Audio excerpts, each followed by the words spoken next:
So you're gonna look at me. Okay. So today is October 30th. Correct. 2018. Correct. We're in the house of Mr. Ellis Robins. Ellis Robins and his wife Malka. Correct. Who's sitting next to us, who will not be filmed.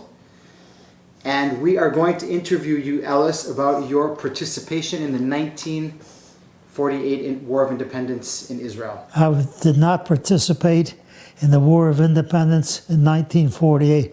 I was there in 1946. Okay. I was there with Ali al-Bet. We were running the British blockade and getting people into Palestine. Mm-hmm. And by the time 48 rolled around, that became a different story. Okay, so what I want to do is I want to talk about before 1946. I want to talk about you. I want to talk about where are you from? When are you born? What kind of house do you grow up in? Tell me a little bit about your background. Okay, my background basically, I grew up. It was a strange sort of arrangement. I had 5 sisters. Wow. Older? I had 4 of them were older and 1 was younger. Okay. And it was kind of weird.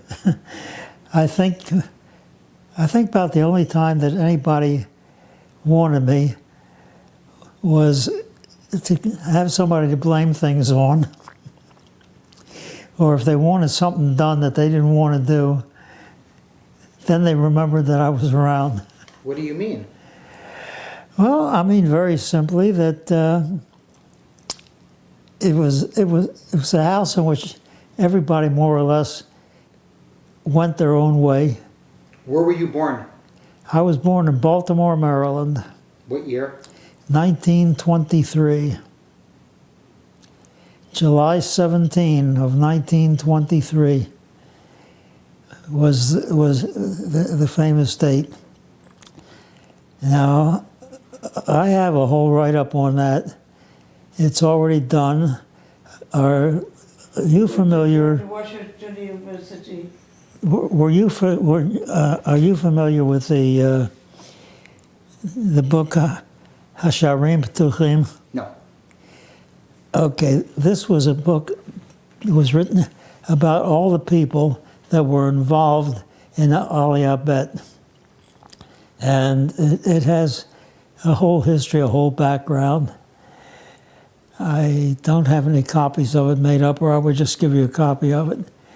I don't have that, but our household really was a Zionist background, Zionist home. So you're 6 children in your family, and you're the number 5. I'm number 5. And what can you tell me about your parents? Are they born in the United States? Or No. My mother's family came from Russia. From Russia? Yeah, they came from Russia, and I don't know how it came about, but they settled in Baltimore. And your father's family? And my father left Russia. He did the honorable thing when he was invited to join the army. He ran. He did the honorable thing. He left the country. A lot of Jews left then because of that. He came in on the West Coast, and I don't know what arrangements were made or how it happened, but apparently my father was from the same town or the same shtetl that my mother's family was from. And I don't know how they connected, but somehow or other they had him come all the way over to Baltimore. From the West Coast. From the West Coast. From the West Coast. My mother at that time was a widow with 3 young daughters. Okay. And they brought my father over and married him off so that the 3 young daughters would have a family, a home, and all that.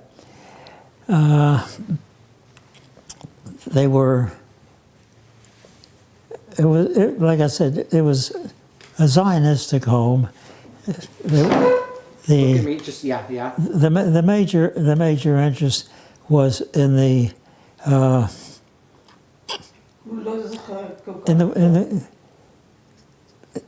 in the workers' side, the kibbutz side. Now my mother was very active in the pioneer women. My father was very active with the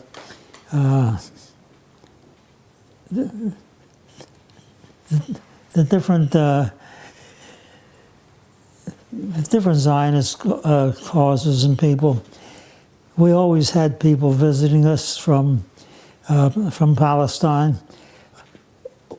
When the Shlishim came over, most of them either visited with us or stayed over with us.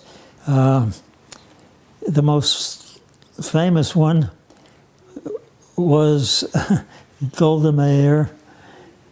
She stayed with us at our house a couple of times. Do you remember meeting her? Yes. I met her, and it made absolutely no impression on me because I was just a kid and I wasn't really aware of everything that was going on. Sure. I did not know at that time that these people would be famous at a later date. Sure. And therefore, it would be to my advantage to have known them. That didn't occur to us. Did you go to public school when you were growing up in Baltimore? When I was growing up, I started out in a Hebrew day school. And I went there, it closed, and I was enrolled in the public schools in Baltimore. I graduated from high school when I was 15. 15 years old. I was 15 years old. Were you an accelerated student? I was. Now, the high school that I went to was the Baltimore Polytechnic Institute, and it was, well, the passing grade in all the schools in town was 60, but in Poly the passing grade was 70. And we had all types of scientific and mechanical, electrical, all kinds of classes and courses of work in that. And there were some memorable moments in there.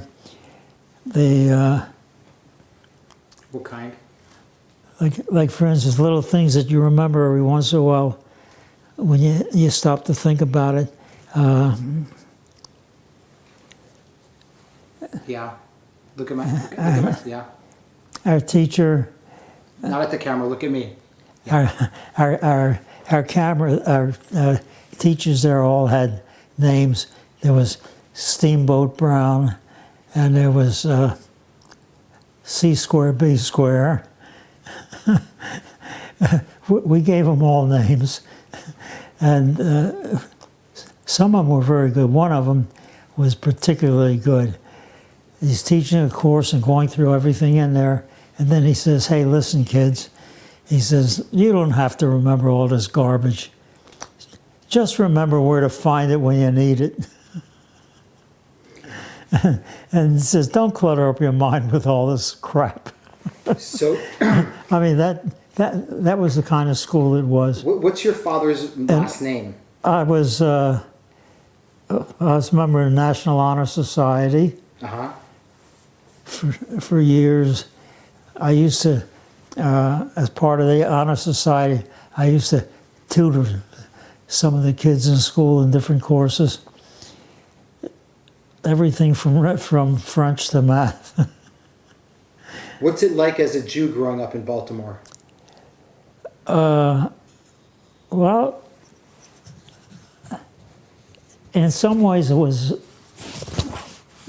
fine, no problem at all. In other ways it wasn't. For instance, when I was going to Hebrew school in the afternoons, I had to go past the Catholic church, and there was always a gang out there just, making remarks, harassing, nothing physical. Then when I was in high school, I was going to the Hebrew college, and that was a pretty long walk, and it was through some rough neighborhoods. So I had one guy that was in my class, Theodore Wisniewski. Good Polish name. Yeah, he used to tell me. He says, "You can't walk down there through those neighborhoods. Those guys will kill you."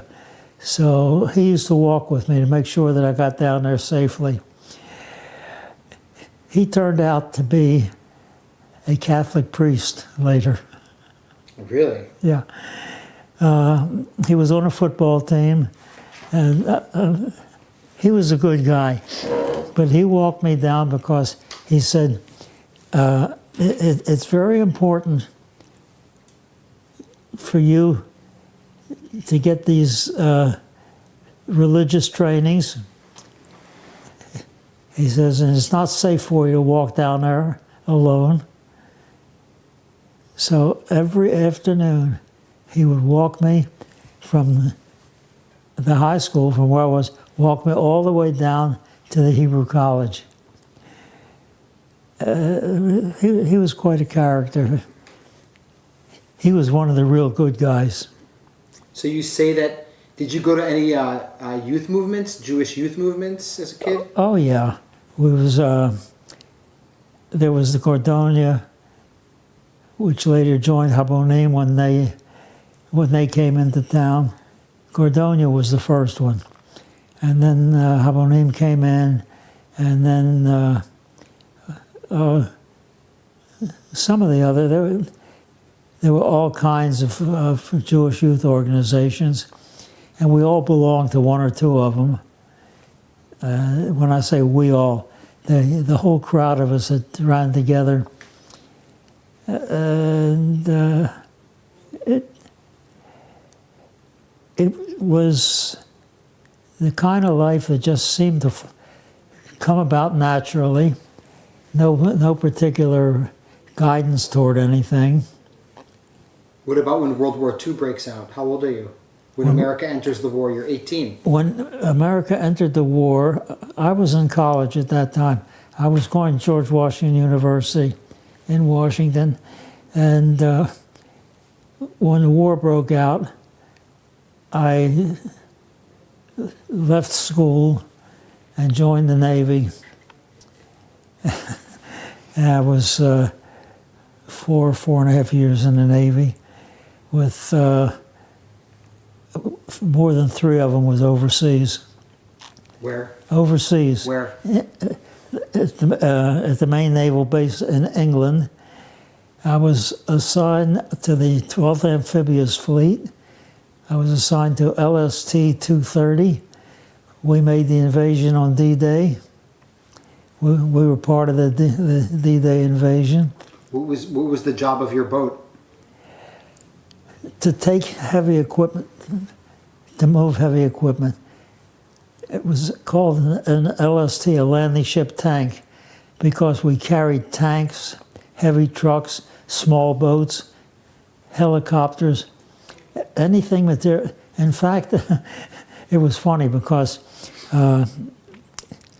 when I first joined the Navy, they had me going to different schools. I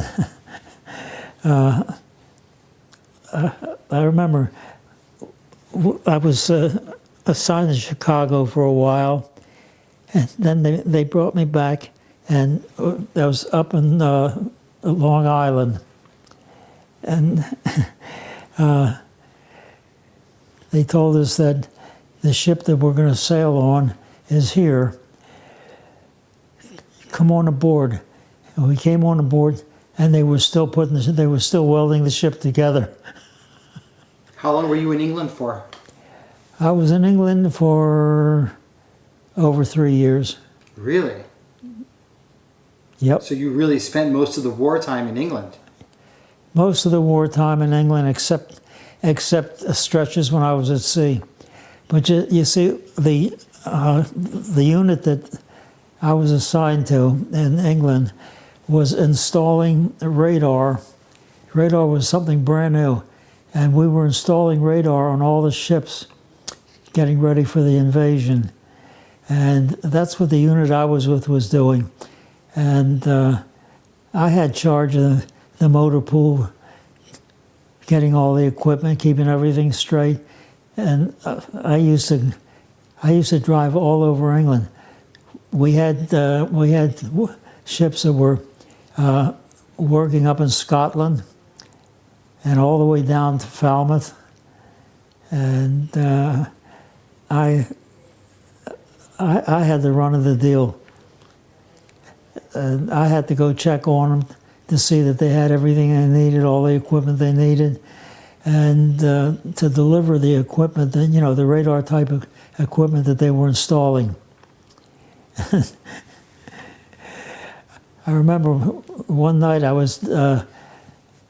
had to make a delivery in a place called Leon-a-Solent, and to get there I had to go through Southampton. And I get to Southampton, and there's an air raid on, and there's bombs falling all over the place. And they said that you can't get through. So I showed them a little card that I had from the Admiral that said that all Allied personnel are to render full assistance at all time to the bearer of this card. He is on official business. So I showed him the card and said, well, we'll have to take you through. I said, tell you what, I'll send one of our motorcycle guys and you follow him. He'll lead you through town. So I get behind him, and as soon as I get behind him, he starts speeding up, and I start speeding up. Total blackout. We were allowed to have a 1-inch opening in the headlight, and that was all the light there was. And this guy is roaring through this air raid, and I'm following him. And we get to the end of the road, and he says to me, he says, "What were you trying to do? Trying to kill me back there?" He said, "I thought you were going to run me down." I said, "No, I thought you were going to escape from me, and I wouldn't know where to go." But we went in there. One night I went in to make a delivery, to deliver some equipment. And I get there into the base, and I asked for the commanding officer, the one in charge there, because I had to have a commanding officer sign off for receipt of this equipment. It was all top secret equipment. So they said, well, he's sleeping. So I said, wake him up. Can't do that. I said, you better do that, because otherwise somebody's going to get shot in here. And they called him, he came in, and he said, the first thing he says to me, "You're out of uniform." Next thing he says to me, "You didn't shave." And the next thing he says to me, "I ought to put you in a brig." So I said, well, I got a better idea. I showed him my card. I said, if I were you, I would call my commanding officer before you do anything rash. He says, so he tells me, go unload his truck. And I pulled out a gun, which I always carried, and I told him, you go near that truck, you're dead. And this officer blew his stack. He had a fit. So he called my commanding officer, and my commanding officer said, you know what? Whatever my men wear is uniform. However they dress is uniform of the day. Whatever they tell you is the rules of the day. And if you do anything to interfere with them or to stop them in their job, I guarantee you that you will be in Iceland tomorrow morning. So after that, I didn't have any trouble. I only had to pull a gun on him once or twice. But that's the way it went. So my war was a combination of many things. It was a combination of some actual sea duty, including the D-Day invasion, and it included a lot of land work moving around. It was a very interesting war. The American army was unruly. And No discipline at all. Where? In Europe. Oh. and So when the war, so do you guys actually, do you get off the boat on D-Day at all, or you go back to England and just ship? on which ship? On D-Day, you said that you guys were delivering. Yeah. Did you get off the boat actually on the French coast, or no? Oh yeah. Yeah. Yeah. I was on the LST 230 on D-Day when we invaded. What do you remember about that day? A lot of excitement. We could hear we knew that D-Day was coming. We didn't know just when it was. And all night long we hear these planes going over. And we said to each other, this is it. This is the invasion. And we listened to these planes going all night. And then we loaded up and we went. So we were bringing ships in, the LSTs. What beachhead did you guys land on? We landed on Utah. Utah. And it was an interesting event. Do you continue on with the forces into Europe, or you go back and forth and just bring materials and? No, I didn't really go back overland in Europe. I did get to Europe about 2 days after Paris was liberated. A friend of mine that was on the base with me in England got a job as a driver for the admiral who was in charge there in Europe. So he called me up. He says, we liberated Paris. It's quite a deal. How about coming over for a few days? I say, sure. What I want. He says, take a sea bag and fill it up with cigarettes. Cartons of cigarettes, as many as you can load up. So I loaded up. I go to the airport, and there's a travel order waiting for me. So I fly over here. He picks me up at the airport, and he says, where are the cigarettes? And I showed him I had a full sea bag. So we're on our way into town. He says, I'm going to park here for a few minutes. Just sit tight. I'll be right back. He takes that sea bag full of cigarettes, cartons of cigarettes, comes back about 20 minutes later with a stack of money like that. He says, now we can have fun. So I went there, and I had a 2-day pass. So after about the 4th or 5th day, I said, I better get back. They're gonna hit me with AWOL when I get back. He says, oh, no, they won't. So he goes back down to the airport, and he has every day they fill a sign, no transport available, no transport available, no transport. So how long did you end up staying there for? Huh? How long did you end up staying there for? 5 days. 5 days? On a 2-day pass. Now tell me, when do you get discharged from the Navy? I got discharged from the Navy on February 16th, 1946. February 16th, Yep. 1946 in the United States? Yes.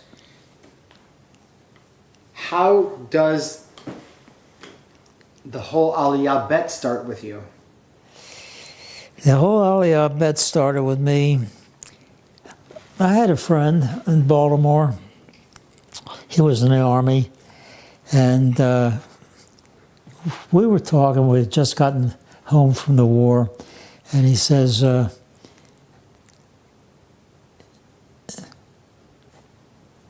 how would you like to go to Palestine? I said, sure, why not? I don't want to stick around this town. So he says, well, come on. Let's go up to New York. He says, I was told about this outfit that's looking for people. I said, sure, we'll go. So we went up to New York the next day, and we go into this office. It's a shipping line. And we go in there, and he said, I understand you're looking for people to go to Palestine. Well, we're ready, sign us on. So they talked to us for a while, and then somebody comes out, and they said to us, now, if you join up now, you're in it. He says, now, what we're going to do, we're going to swear you into the Haganah. You will be part of the Haganah, which is the underground military service. Do you even know what the Haganah is at that time? Not really. Not really. Didn't really care. Got home from the war, I sure as hell didn't want to hang around Baltimore. Right. So we go there, and we go through the whole works, and they give us all the lectures and everything else. And then they say, okay, now, what we're doing, we're buying some ships of our own, and we are going to go into Europe, into the DP camps, and we're going to pick up refugees, and we're going to get them into Palestine. Fine. Sounds good to me. So they bought 2 Canadian Corvettes. What's a Corvette? A Corvette is like the American destroyer escort. They're small ships, 110-foot boats. And of course they were all disarmed and all that. So they bought these 2 boats, and one they named the Haganah, and the other one was named the Voronoi. Don't ask me why, but that was what. So they were picking up crews for the ships. So Elliot and I got the Haganah. So they swore us into the Haganah, and it was a whole big rigmarole, the whole works. And they said, okay, now what we're doing, you cannot talk about. And this is still in New York. Yeah, this is still in New York. So So he says, they say that we've bought these 2 ships, and we are converting them so that we can pick up people from the camps in Europe and take them to Palestine. We're building in beds and everything else in there. And Moshe and I decided that instead of working up topside on the decks with that, we'd go down into the engine room. So the engine room had people they needed, so we went into the stoke hole. That's the boiler room. We got down there. We didn't know what the hell we were doing, but we learned damn fast. Did you? Yeah, you learned fast? We learned damn fast. And it was just, everything was so new and so exciting and so everything else. They built a nice kitchen up topside, and they, what's his name, Halevi, was the cook. And this was set up so they could prepare hot meals for the refugees when we got them, to get them to Palestine. First time it had ever been done. There was never anything like that before. Showers, everything aboard the ship. And of course, our job was to pick up the people and get them past the British, which was also fun and games. So how long are you in New York for altogether? In New York, not very long. A week? Oh, no, it was a little more than a week, because the ships, when we got them, they needed a lot of work done. So we put them in a shipyard up on Staten Island. Okay. And we went up there and worked on them to get them ready. We had a lot of work to do because they were all salted up. They all had to be cleaned up and everything. So we had the ships there for about, I guess we were on Staten Island for about 3 or 4 weeks. And I remember one of the guys, he was with us. So the locals would come around, you know, In Staten Island. make all kinds of fun and all that about you Jew boys. So Shmulik, that was what we called this guy. So Shmulik laughs with him and talks about these silly Jew guys, and he gets up close enough and he just clobbers this guy. I mean, he knocks him down and This is in Staten Island. yeah, and starts to kick him. And the guy gets up, he says, "What's the matter with you?" He says, "The way you were talking, I thought you agreed with us." He says, "You damn fool. If I did, I wouldn't have been able to get close enough to kick you." What date do you guys leave? We left New York. It was sometime, let me see, when we left New York, we got to Palestine in June. 46? Yeah. So this must have been, it must have been around May when we left.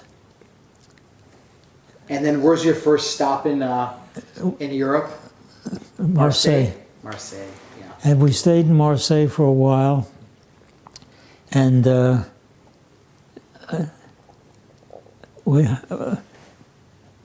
they hired a captain and a first mate, professional sailors.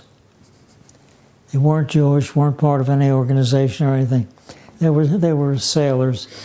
And hired them, and we stayed in Marseille and did some more work on the boats until we were told that there's a town, I forgot the name of the town, but it was just a little way up from Marseille, and there they had made arrangements with the mayor, with the whole city, that they would close the city and allow just the trains that our people had hired to bring the refugees that they were taking from the camps to get on a boat. And the mayor of this small town closed the town, and the only traffic that came in was the refugees that we were supposed to be taking. He was paid off. Yep. Yeah. And we got them aboard. And How many of them, do you remember, roughly? 1,100. Wow. Oh, that was the smallest load we ever took. That was 1,100 people. And we got them aboard, and it was the first time for many of them that they had been able to sit down and have a regular meal. So it was quite exciting. And this is, of course, the first time that you see for yourself Yeah, Holocaust survivors. that's right.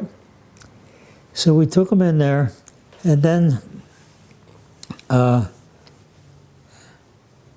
we took that boat, and the British Navy, of course, had heard about these boats that we had, Of course. and they were looking for us. And I don't know how we ducked them, but we did. We did most of our sailing at night.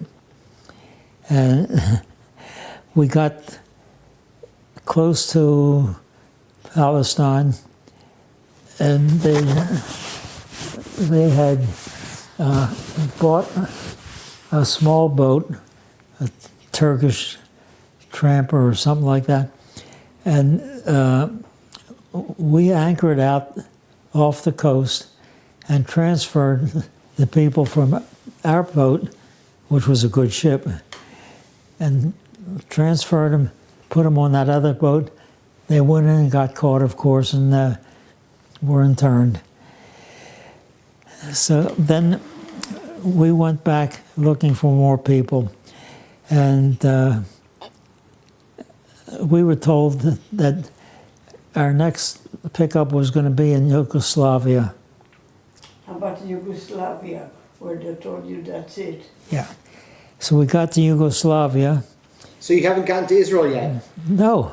You go back, you empty out the boat with refugees to Yeah. another boat, and then you go And then we went back for more. in Yugoslavia. Yeah. What port? Split? Split. Split. So we get to Split. What a beautiful coastline, huh? Yeah. Isn't that beautiful? That coastline of Dalmatia? We get to Split, and of course was under communist control. Sure. Tito. But everything seemed to be worked out, and they told us that this is going to be the last time you're going to be allowed in. So you can take on as many people as you want. As many as you feel that you can get on your boat, you can take them out, because you're not going to be allowed back in after this. And they said, we'll give you some fuel. And they did. They gave us some, some fuel, and we went on the way. We got there. Then we started out. We picked up on that ship, on that trip. We picked up 2,400 people. Now the 2,400 people. This is a 110-foot boat. So the ones that were up topside could not get down. The ones who were down below could not get up. And this is the way we traveled from Yugoslavia, from Split, to get to Palestine with them. So this was another real fancy deal. So they brought us some fuel, and they told us, take as many people as you want, because you're not coming back here anymore. And we left there with 2,400 people. And It's more than double that you had on the other. oh yeah, and this was a hell of a ride back. And we left there, and we're out in the Mediterranean, and we hit a little bit of freaky weather, and the ship started to roll. Our ship started to roll, and when it got to where it was rolling almost 45 degrees, we were afraid we would roll over. So we took on ballast. Ballast, we pumped in water. So we pumped water into the tanks, and as the water was pumped into the tanks for ballast, the fuel oil rose up higher and higher until it got to the point where it couldn't burn anymore. It was too far up. And the ship is rocking and rolling. So we really had a mess with that. So we tore out the front of the boiler, and we started. We couldn't. There was water, we couldn't fire it up with the fuel. So we started breaking up furniture, anything that would burn, and we threw it in there and burned whatever we could to keep the ship moving. Oh, this was a hell of a trip, believe me. And you got 2,400 traumatized Holocaust survivors on board. That's right. How was the interaction with them? The interaction, actually, we didn't really have any interaction, or very little anyway, because first of all, it was too damn crowded, no way for them to get around. Of course, I was in a stokehole. So with that, they couldn't get down there. We wouldn't allow anything like that. But one of them came Shabbos. We got off duty, and one of them came over to us and says, we want to work with you. So we tell him, it's Shabbos, go back and... No, if you can do this on Shabbos, so can we. I'm fine, but there's nothing you can do. It's a technical job. So, I mean, this was our interaction with these people. And we finally got our ship in. So we're going along like this, trying to get out of Greek war. By this time we're already in the Aegean, and we're trying to get out of there and head straight for Palestine. If we got stopped, we got stopped. We were going. We had to go. And the British Navy found us. Where? We were just coming out of the Aegean. We were off of one of the islands. I think it was, I don't remember, I thought it was Mykonos, but I'm not sure what the island was. And we wouldn't stop. So they actually fired a shot over the bow to tell us they meant business, we better stop. And we wouldn't stop, they rammed us and just tied us up alongside and towed us into... Into where? Haifa. Into Haifa, yeah? Yeah, and everybody, of course, was arrested. Of course, you too? Well, what happened with us, see, with me it wasn't too bad. I speak some Hebrew, so when the Yishuv sent people aboard, to help out, to help get these people straightened out, get them ashore. I joined with them, and since I could speak a little, I walked off the ship with them and got out of town, and they put me up in their hotel up on top of the British? No, the locals, the Yishuv. When we got there, they made sure that they got us off the ship, and they put us up in this fancy hotel, up on top of the mountain there. Next morning, we're sitting there having breakfast, and we pick up the paper and we read that the British have identified all the crew members, and they're going aboard to arrest them now. And we're sitting up there laughing at them. So I wound up staying there. I wound up working for the Palestine Post, the newspaper. Really? Yeah. Well, you see, I've done many things in my life, and for quite a while, I was in the printing business, and I ran a linotype. So you were writing for the Palestine Post? No, I wasn't writing for them.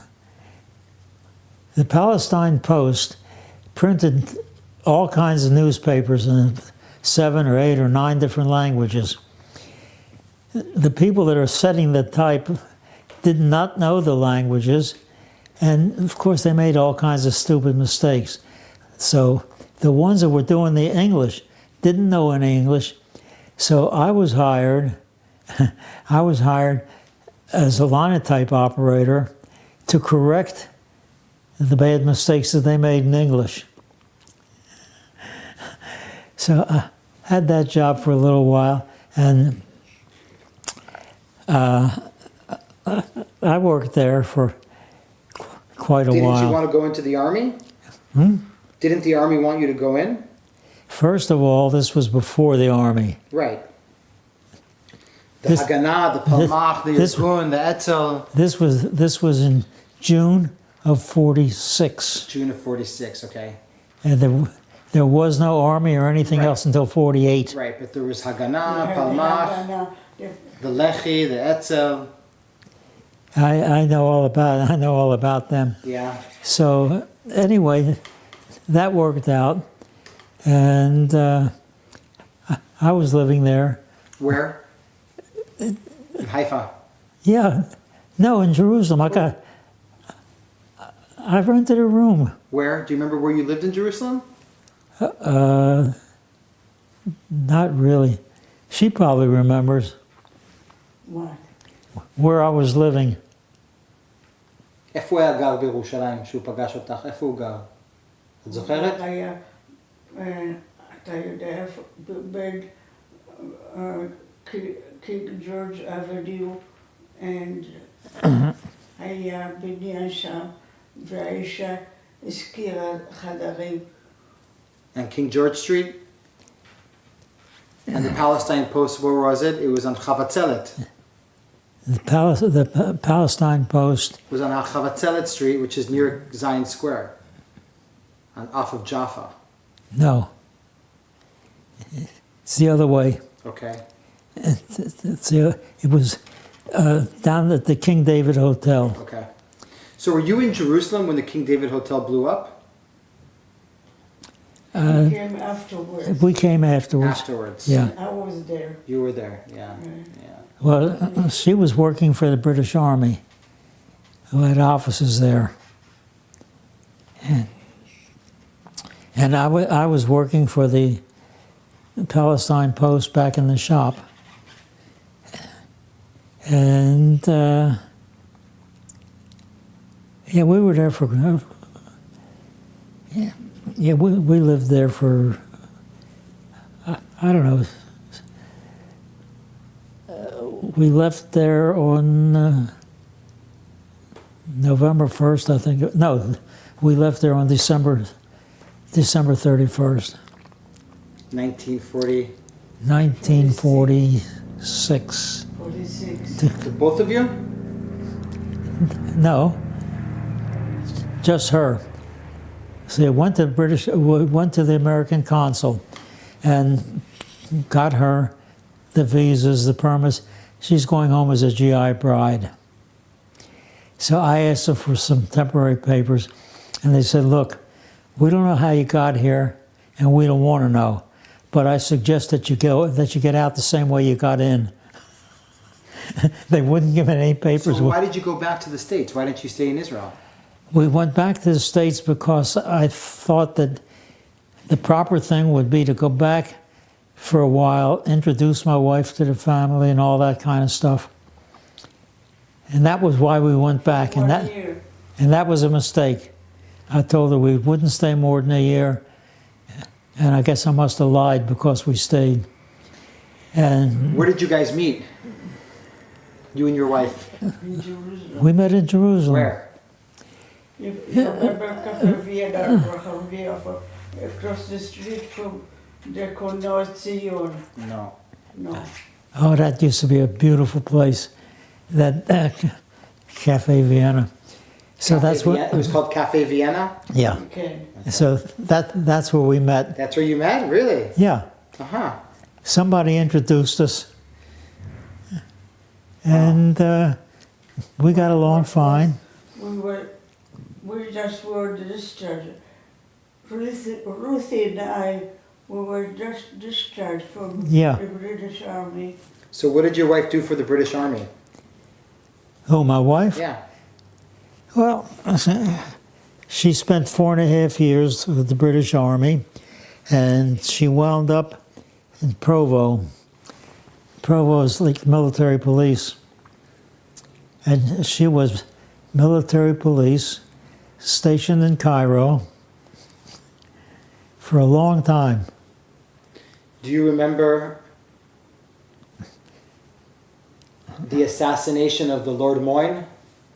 Yes. Were you in Cairo at the time? Yes. He was sitting on the balcony. And the two guys from the Lechi? שרצחו אותו. הם הרי רצחו אותו בקהיר. כן. כן. Oh, yeah. we haven't missed a whole hell of a lot. So, no, we like Jerusalem. Well, she was from Romema to begin with. רוממה? את מרוממה? מירושלים? משכונת רוממה? כן. כן. משפחה דתית? מה? דתית? לא. לא. לא.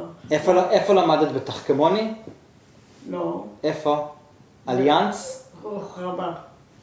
רוח רבה. בית ספר רוח רבה. בית ספר רוחמה.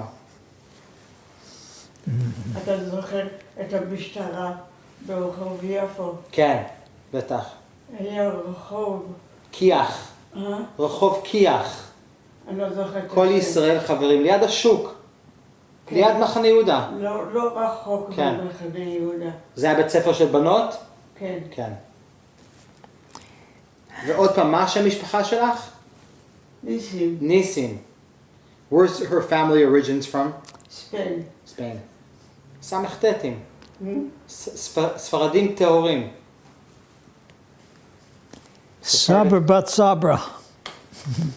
איזה דור את בירושלים? איזה דור?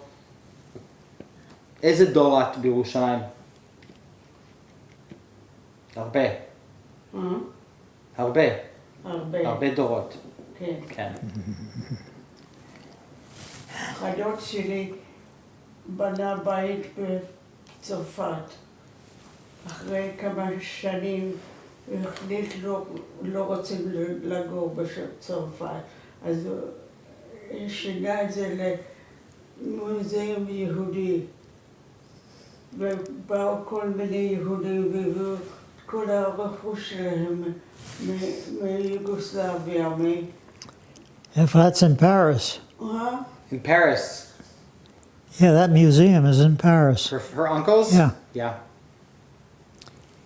And what is your original family name? Is it Robins? Rabinovich. Rabinovich. Okay. I was going to ask you that question. My birth certificate says Ellis, Eliezer, Rabinovich, Robins.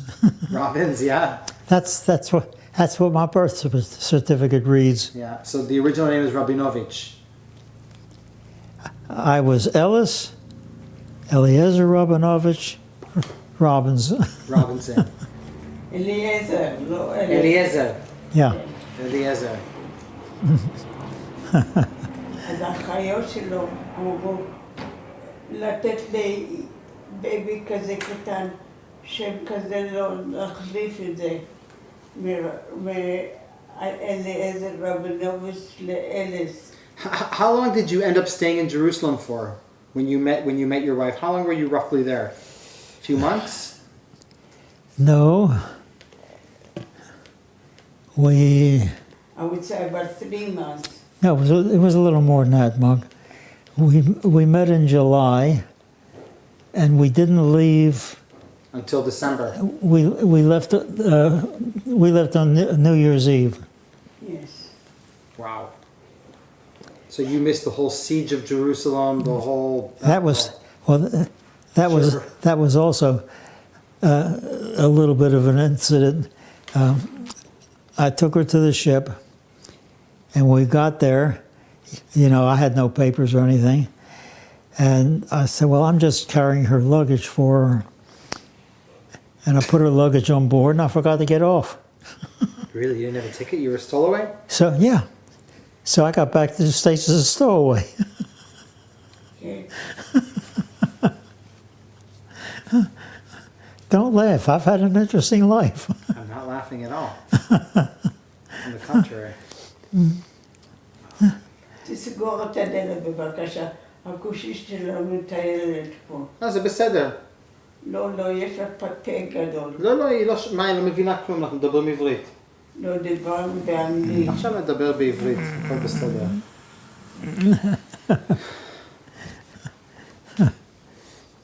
חיים מעניינים היה לך, כן? חיים מאוד מעניינים. You remember I introduced you to Captain Fair. גמרתי את העבודה בקינג דיוויד עם הנציג הקצין שלי. אז הוא אומר לי, לאן את הולכת? אני אומרת, אני הולכת הביתה. אז הוא אומר, יש עוצר הערב, אני אלך איתך. אמרתי, אוי ויראו אותי עם קצין אנגלי. He'd be a real target. הלח"י או האצ"ל. נכון? כן. היו הרבה אנשי אצ"ל ולח"י בירושלים? היו מספיק. מספיק. די מספיק. אתה יודע מה היו עושים לאנשים שהיו עם האנגלים? היו גוזרים את הצערות. We were on a ship coming home, and of course the passengers thought I was crew, and the crew thought I was passenger, and all that. That was okay. We had a bunch of Greeks on that ship. Greeks? Yeah, Greeks. And they thought that the ship was going to sink. It was going to sink because of all these terrible things that these people are doing down there. They're playing cards and they're gambling and everything else. What are you talking about? The marine crab? Yeah, the marine crab. Marine Carp was the name of the ship. I remember that. I've heard that ship name. That was the ship that you took back to America? Okay. The Marine Carp. זה היה אונייה של חיילים. It wasn't a very good ship, was it? No. No. Horrible. It was one of the Liberty ships. One of the ones that were built in no time. They transferred the soldiers back and forth in that ship. Yeah. They had no bed, they had bunks. So in the... When we got into New York, getting off the ship was a trick. Because, of course I had no papers or anything, but while we were on, I made friends with one of the crew members, one of the electricians on the ship, and he was fascinated by the fact that, I had been there in Palestine and all that stuff. And he says, come on, we'll get you off the ship. So we're in New York, I'm trying to get off the ship, and I can't get off because I can't show him my papers to show that I had a right to be there as part of the crew. And he pushes me into the line ahead of him, and his friend gets ahead of him, then me, and then another one of their friends behind me. And they're checking us, checking all the papers when you get off the ship, come into the States. And I got there and they're asking me for papers. And the one in front started pushing and shoving and hollering, hey, cut this out, we want to get home already. And the ones behind started the same thing. And they kicked up so much of a fuss that I got through to get off the ship. I went to the American consul and I said to him, I want him to go with me back home. He said, we're not interfering with any of this. Yep. He said, you have to go back the That's what they told me. Don't know how you got here, but suggest you go back the same way. Where was the American consulate in Jerusalem? Tel Aviv. In Tel Aviv?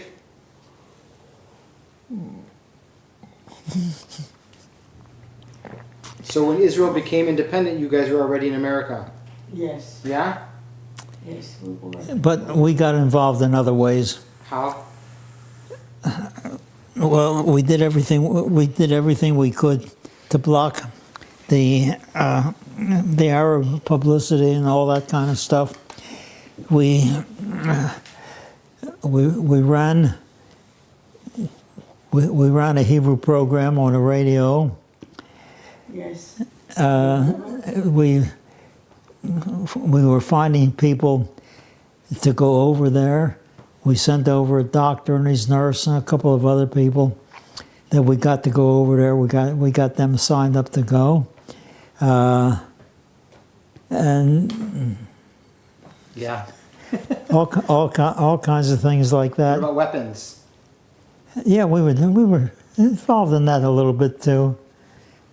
We found where they could buy some. Because did you move back to Baltimore or New York? Yeah, back to Baltimore. Because in Baltimore there was a lot of ships still going out to Palestine. I know. And we got a lot of stuff on them. And we found out where they could buy more stuff, where they could get half tracks and all kinds of stuff like that. And like I say, we sent some people over.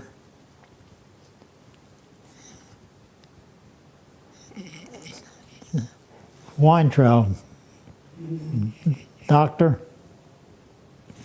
Doctor. He wasn't doctor. Yes, he was.